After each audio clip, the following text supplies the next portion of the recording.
Come I on. think it's Cedarville. And the gun goes off for the final time this afternoon. This is our last race. But hold on, don't go anywhere, because the demolition derby will follow. But let me shout out to both of these boats.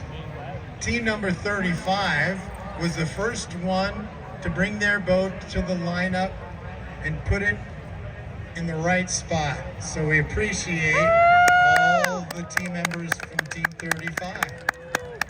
Team 36 was the very last boat to show up in the lineup, but they have a lot of history with Cedarville Engineering.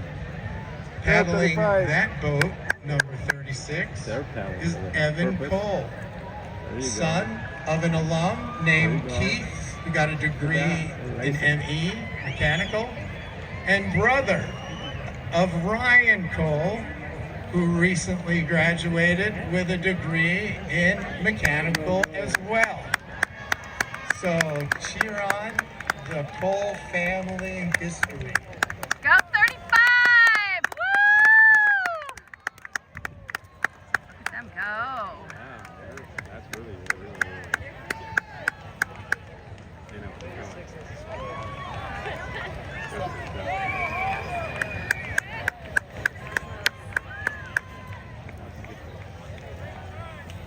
Wow.